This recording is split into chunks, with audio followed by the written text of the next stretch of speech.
नमस्कार दोस्तों। आज हम आपको एक अद्भुत और ज्ञानवर्धक कथा सुनाने जा रहे हैं जिसमें गौतम बुद्ध और एक विद्वान ब्राह्मण के बीच हुए गहरे तर्क वितर्क की चर्चा होगी। मृत्यु के बाद क्या होता है? क्या हमारी आत्मा का अस्तित्व समाप्त हो जाता है या वह किसी अन्य रूप में जन्म लेती है? यह प्रश्न मानव जीवन के सबसे गहन और रहस्यमय विषयों में से एक है। गौतम बुद्ध, जिन्होंने जीवन, मृत्यु और पुनर्जन्म के रहस्य को गहराई से समझा, उन्होंने इस प्रश्न का उत्तर अपने उपदेशों और ज्ञान के माध्यम से दिया। मनुष्य जन्म और मृत्यु के चक्र में फंसा हुआ है। हर कोई जानना चाहता है कि मृत्यु के बाद क्या होता है। क्या हम समाप्त हो जाते हैं या फिर किसी नए रूप में जन्म लेते हैं? गौतम बुद्ध ने पुनर्जन्म के रहस्य को समझाया था।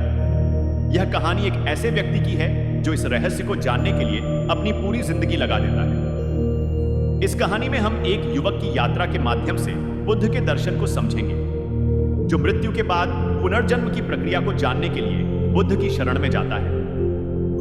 यह कथा न केवल पुनर्जन्म के सिद्धांत को स्पष्ट करेगी, बल्कि कर्म, मोक्ष और निर्वाण की अवधारणाओं को भी विस्तार से समझाएगी। बहुत समय पहले की बात है। वाराणसी के पास एक छोटे से गांव में अरुण नाम का एक युवक रहता था। वह बचपन से ही गहन प्रश्नों के उत्तर ढूंढता रहता था। एक दिन जब उसके पिता की अचानक मृत्यु हो गई तो वह और भी अधिक विचलित हो गया। उसके मन में प्रश्न उठा। अरुण खुद से प्रश्न पूछने लगा, पिताजी कहां गए? क्या वे कभी लौटेंगे? क्या मृत्यु के बाद भी जीवन है? अरुण ने कहा, पंडित जी, मृत्यु के बाद क्या होता है? पहला पंडित ने कहा, आत्मा स्वर्ग या नरक में जाती है, कर्मों के अनुसार। दूसरा पंडित ने कहा, नहीं, आत्मा अमर है, यह बस एक नया शरीर धारण करती है। अरुण ने खुद से कहा, कोई सच क्यों नहीं जानता? क्या वास्तव में कोई उत्तर है? पिताजी कहां गए?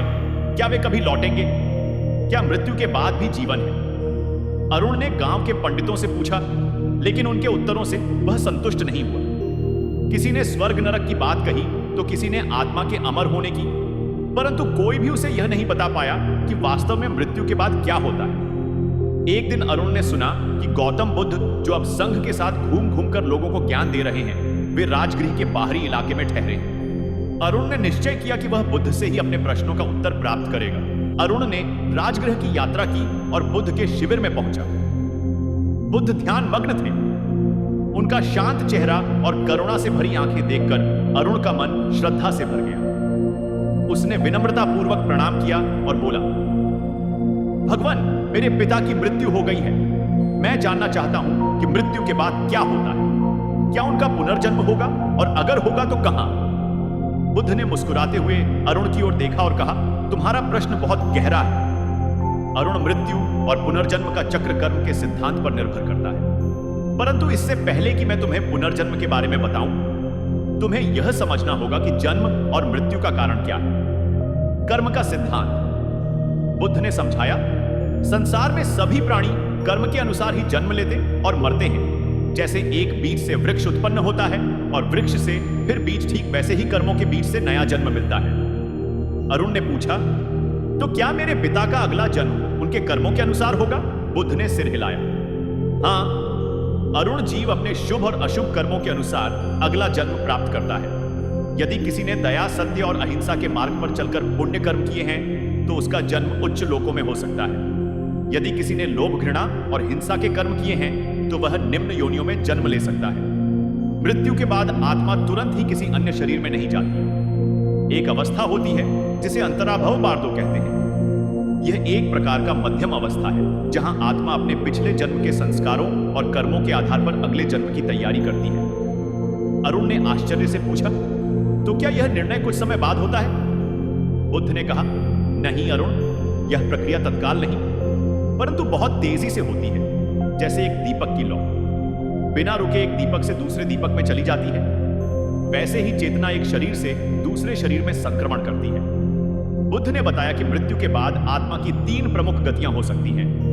वन, काम, लोक, सांसारिक जन्म। अधिकांश प्राणी अपने कर्मों के अनुसार मनुष्य, पशु, प्रेत या देवता योनियों में जन्म लेते हैं। 2 रूप लोक। सूक्ष्म देवताओं का लोक, जो ध्यान और तपस्या में लीन रहते हैं, वे इन उच्च लोक में जन्म पाते हैं। 3 अरूप लोक, निराकार लोक। यहां केवल चेतना का अस्तित्व होता है, कोई स्थूल शरीर नहीं। मोक्ष का मार्ग। अरुण ने पूछा, क्या इस चक्र से मुक्ति संभव है? बुद्ध ने कहा, हां अरुण, जब कोई व्यक्ति अज्ञान के अंधकार को दूर करके 4 आर्य सत्य और अष्टांगिक मार्ग का अनुसरण करता है तो वह पुनर्जन्म के चक्र से मुक्त हो जाता है। इसे ही निर्वाण कहते हैं, अरुण की प्राप्ति। बुद्ध की बातें सुनकर अरुण का मन प्रकाशित हो गया। उसने समझ लिया कि मृत्यु अंत नहीं बल्कि एक परिवर्तन है। उसने निश्चय किया कि वह अपने कर्मों को शुद्ध करके निर्वाण की ओर बढ़ेगा। बुद्ध की बातें सुनकर मेरा मन प्रकाशित हो गया। अरुण, मन में अब मैं समझ गया कि मृत्यु अंत नहीं बल्कि एक परिवर्तन है। अरुण, निश्चय पूर्वक अब मैं अपने कर्मों को शुद्ध करके निर्वाण की ओर बढ़ूंगा। गौतम बुद्ध की शिक्षाओं के अनुसार पुनर्जन्म कर्म के नियम पर निर्भर करता है। मृत्यु के बाद आत्मा नया जन्म लेती है, परंतु इस चक्र से मुक्ति संभव है। ज्ञान, करुणा और नैतिक जीवन द्वारा ही हम इस बंधन से छूट सकते हैं। इस कहानी के माध्यम से हमने जाना कि मृत्यु भय का विषय नहीं बल्कि एक नए प्रारंभ का संकेत है। जैसे बुद्ध ने कहा, सब कुछ परिवर्तनशील है, केवल कर्म का सिद्धांत ही सत्य है। अरुण ने संकल्प लिया कि वह अपनी साधना इतनी गहरी करेगा कि मृत्यु और पुनर्जन्म के रहस्य को जान सके। उसने घने जंगल में जाकर तपस्या शुरू कर दी। धीरे धीरे उसकी चेतना इतनी गहरी हो गई कि एक दिन उसने अपने शरीर को छोड़ दिया। वह मर गया या शायद नहीं। अरुण ने स्वयं को शरीर से बाहर निकलते हुए देखा। उसने अपने निर्जीव शरीर को जमीन पर पड़ा देखा। उसे कोई दुख नहीं था, कोई भय नहीं था। उसने ऊपर की ओर देखा। एक दिव्य प्रकाश उसे आकर्षित कर रहा था। उसने सोचा, क्या यही मृत्यु के बाद का अनुभव है? अचानक अरुण ने अपने चारों ओर धुंधलापन महसूस किया और फिर उसने देखा 3 दिव्य प्राणी प्रकट हुए। उनके चेहरे गंभीर थे। एक ने कहा, अरुण, तुम्हारा समय अभी पूरा नहीं। हु। लेकिन चूंकि तुमने गहन साधना की है, तुम्हें पुनर्जन्म के रहस्य की एक झलक मिलेगी। दूसरे ने कहा, हर प्राणी का जन्म उसके कर्मों पर निर्भर करता है। हम तुम्हें तुम्हारे पिछले जन्मों की झलक दिखाएंगे। अरुण विस्मय में पड़ गया।